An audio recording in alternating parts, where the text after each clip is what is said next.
So are there any relationships that you're aware of where you actually practice anger as a basic principle? Anyone? No? No. No, that's past. That's past.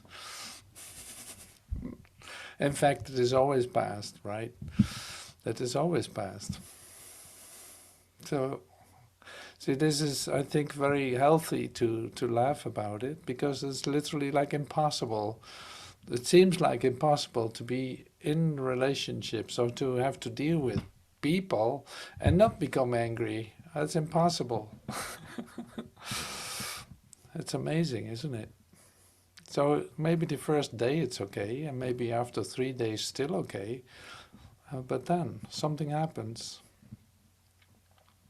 So that principle is so ingrained in the human thinking, and that's not an excuse to alleviate yourself from it or to let it be healed and whole, but it is something you can easily recognize. So I'm happy that you recognize that. That's really great. That's one step further. So and you recognize too that when you have moments that you are experiencing, say, openness and wholeness or communication, that the so-called special relationship are of no importance whatsoever. Do you recognize that too? Yeah? Okay, good. So my question is when you recognize that you're dealing with the anger, and what I get caught up is in the guilt that I got angry. Well, that's part of the deal, right? So it's like you don't become angry for nothing. No, you become angry at least to or project guilt or feel it yourself. So that's a side effect of it. So it's actually that was the yeah, I call it the glue. It's like the glue of the relationship is then anger and guilt. So that's the what keeps it together. It's like that's the moving force behind it. So as long as you keep doing that, then you're in a relationship in the human way of thinking. And in the meantime, the quiet peace, like the ceasefire period, is then what you call peace.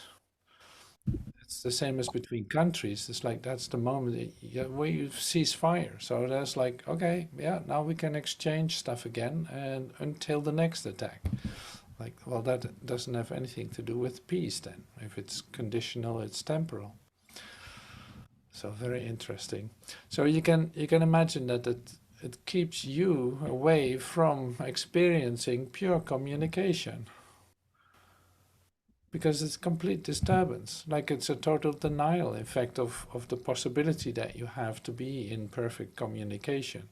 So in fact, you say like, okay, I'm using my own way of looking at relationships, my own way of dealing with people. In fact, I do this and try to do my best. I really do my best to do this and forgive as much as I can, while you actually say active on an say in a realm where you cannot do that or not find that. So that is the only problem. It's like that it would be the same idea as the idea of sin. It's like, what is sin then? Well, sin is operating in a time-space continuum. Not, yeah, operating good, bad, yeah, dualistic, but still it's temporal, it's uh, like inescapable when you deal in a time space continuum. It's inescapable. So the only way to be out of that is not to be in time and space then. You could say, keep your mind right there. So that then, but then already you have to already be in communication, otherwise you cannot do it. So another way of saying that is then it's like you make one thing real here, one situation real here, as if there's a real something has happened between of you and someone else, you make anything real here. And in fact, you're locked into a time-space continuum where you can actually not find what you're looking for, of what is naturally yours. So that's why this is so radical in a sense, like it's controversial. It is. There's no in-between zone.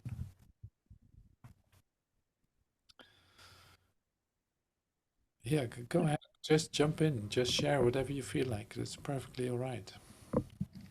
So when you were um, in a state of feeling whole-minded or at one, what comes over is a sense of not being relatable to people that are not seeming on the same page or thinking the same way. Yeah, so this is interesting what you say. Yeah, because you're actually, when you communicate, you're actually aware of the fact that there's only one of us. That's when you communicate. So there cannot be an opposing something. There cannot be an opposing force. Like you recognize it all to be you. And that is different. It's like it's not a trick that you do with your mind or something. Now it's like when you enter into perfect communication, you recognize that all is one and that there cannot be an opposing force.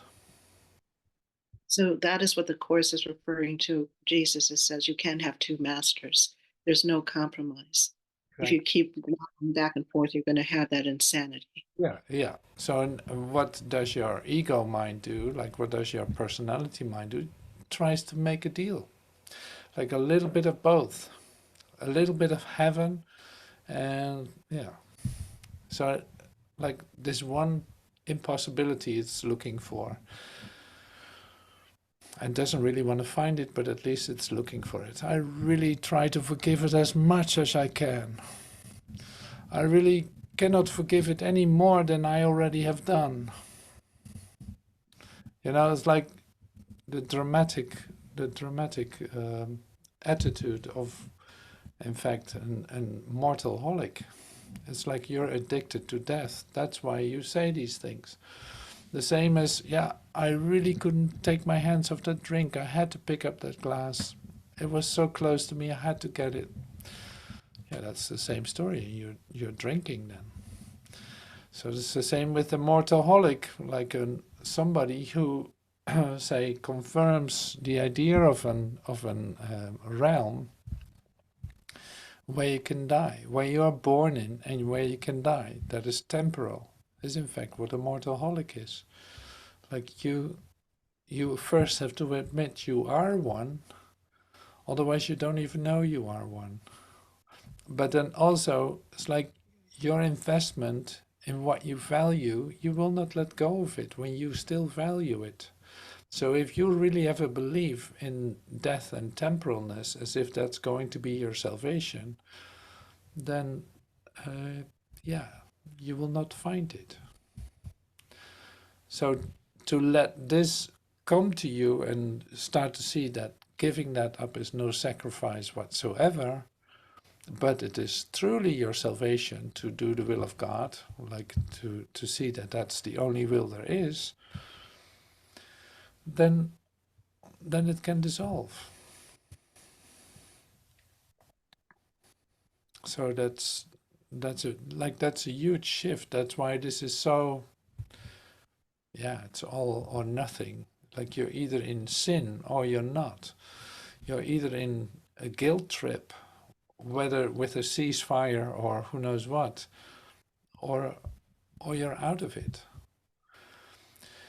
You know, this lesson too is like one of the instructions was, if guilt is hell, what is its opposite? That's the question. Like, is this question answered? No, the question is answered in you. You have to ask that question. If guilt is hell, what is its opposite?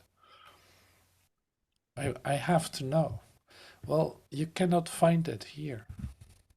You cannot find it in temporalness and specialness.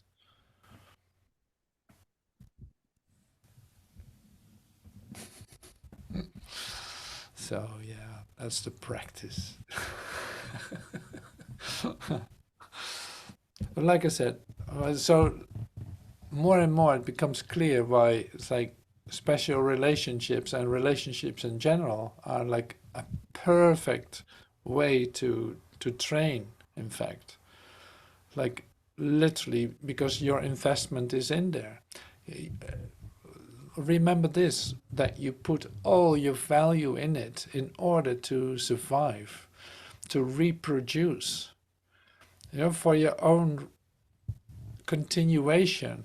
You placed all your value in a two bodies being together, reproducing itself in order to keep existing. Like that is a humongous investment. That is in every cell of your body. Your whole body functions like that. It seems to be made for it, only based on an idea. So that's pretty wild, isn't it? And we have lived it. We have given birth to children. We have done this. We have done that. All with an idea that that is our survival, as if there's something there that needs to be continued because it's very temporal. It lasts only, yeah, if you're lucky, between 20 and 100 years. Then it's over. So you gotta make, before you're 40, you need to reproduce, otherwise it might not work anymore. That's the way that we think as human beings. That's what has kept us going and made sacrifices just for the idea, like coming deeply from our reflexes in order to survive. Well, that was not necessary at all. There was no need for reproduction.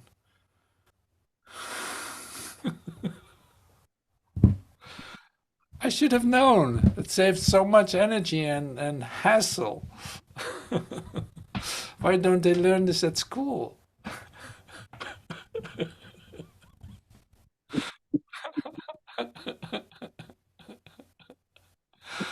So it's like, oh, the hopeless human species, hopeless. Oh my God, hopeless.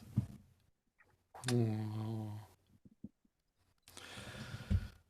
yeah, so how you, Jesus said, like, okay, how are we going to tell this to them? How are we going to tell them this message? Like, oh my, do you really want to do this? Well, I'm not sure. Let's try. I'll go to Earth first and see what happens. Oh no, I'm resurrecting. I'm out of here. Phew. I'll do this from a distance here, like I do this from out of time. Wow, this might take a moment. It's a long-term project. Well, turn on the news and see what is going on right now. Turn on the news and see how these ideas of reproduction and you name it, all this stuff that's going on, how that is still so valued. You're not gonna let go of that for the next 10,000 years, are you?